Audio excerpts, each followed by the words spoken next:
Hello, YouTube, and welcome back to another video.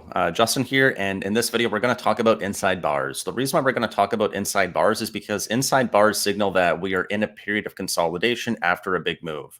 So shortly, we're going to look at the charts, and the news that is driving us over the weekend is what we talked about on the weekend deep dive. It is SWIFT payments from Russia. They're being blocked out from the rest of the world, and there's sanctions being put on.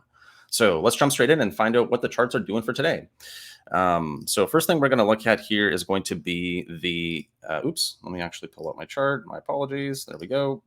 So first thing we're going to look at is going to be ES, which is currently trading overnight. And what we're going to notice just that there's an inside bar here on the weekly chart, and there's also an inside bar on the daily chart. So if you know what an inside bar means, it means there is consolidation after a recent move.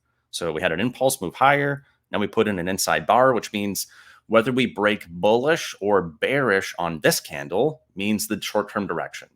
The more important chart for me is going to be the weekly one because, again, look at the huge range from last week.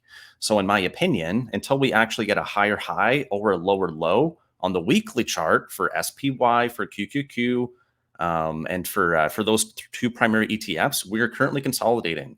And we mentioned that this was a trap on the weekend deep dive. So what do you do in consolidation in a trap? You don't jump in head first. You wait for confirmation like we talked about with the Dragonfly Doji candle. Let's wait until we get back above the 50. So we look here at ES, inside bar. Look here at NQ, we have another inside bar. We look over here at, those are the two primary ones we want to look at. So now, why does this matter? So on NQ, we have a daily lower high and a lower low on the inside, which means we're already getting a preview of a weakness. On the broader market, we are seeing that we have an inside bar on the daily, which means we have a higher high and a higher low. So this daily chart is likely not going to break today unless we have a huge advance. I doubt we're going to get there.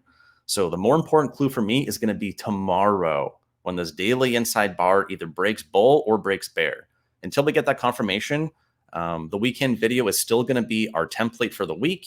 And there is nothing that is going to be a significant news driver other than Russia right now. So we have the State of Union address from Joe Biden tomorrow. And like we've been saying for a while, this feels a lot like the trade feedback loop that we had with with China and the US. So right now, our dominant pattern is still a head and shoulders. We got a very nice bounce here. We're still below the 50 EMA, which means we're below the short-term price. And what we want to do now is remind ourselves, what is the best trading time of the week?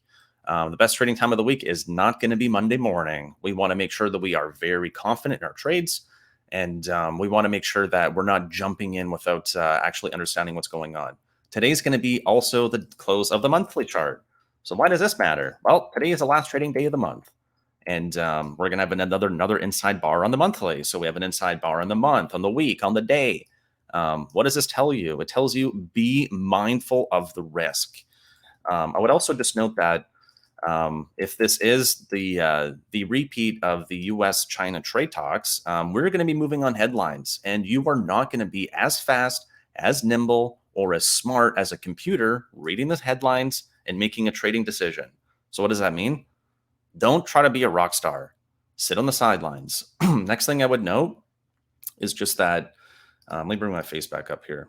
Let's do this one. So other thing I would note is just that choose one direction you want to trade primarily this week, whether that's long or short, and stick to it.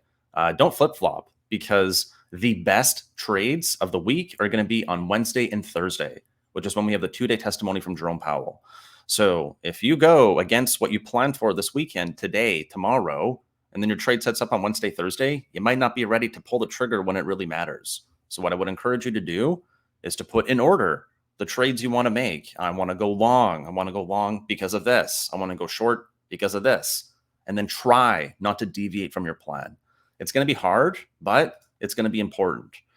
Other thing I would note is just these big stocks like Tesla, who are going to be opening around the 50 EMA. So this is a weekly chart for Tesla. We're going to be opening up right here on the blue line. The blue line is going to be the number right here at 803.87. And we're just above it right now. So whether we push above or push below is going to be a huge short-term direction confirmation for me. So Tesla right now, right around that 50 EMA. We look at NVDA. It's above. So NVIDIA looks fine. Apple still looks okay. It's way higher. So there's tons of room here for Apple to save that 50 MA. Microsoft still looks good, but it's gapping down near the 50. Again, watch for the reaction here. This is the second biggest stock in the stock market. Amazon still below. And those are the primary ones that I want to look at here. So again, one more time, please be careful today, and just be mindful that the best trades of the week are likely not going to be today. New monthly chart opens up tomorrow, State of the Union address on Tuesday, and then 2 days of Jerome. And again, like I've said before, if you've been having a hard time trading the last couple of weeks, maybe the last 2 months, today is not the day to try to make it all back. Sit on the sidelines, raise some cash, and wait for the right dip. Awesome. Morning, Mason. Hey, everybody. Let's get this full screen here. Just got a couple of levels for you guys today. As Justin noted, make sure to watch the weekend deep dive. Be very cautious today. We have a short-term hourly head and shoulders forming on the NASDAQ at the open. So if we lose 13,827, I'm watching 13,600 next. We're definitely not out of the bear territory really for me until we're above 14,200. So just be very careful today. And if you guys have anything you need to recap on, make sure to watch the weekend deep dive. It was awesome. So yeah, thanks Justin for that one. That's all I really got for today, man. All right. Well, so what we're going to do now is if you want more detail, there is roughly a 50-minute video from this weekend that's going to queue up right here. If you want to watch it, watch the weekend deep dive. Otherwise, we wish you all the best of luck trading today, and we will see you again tomorrow. Thank you.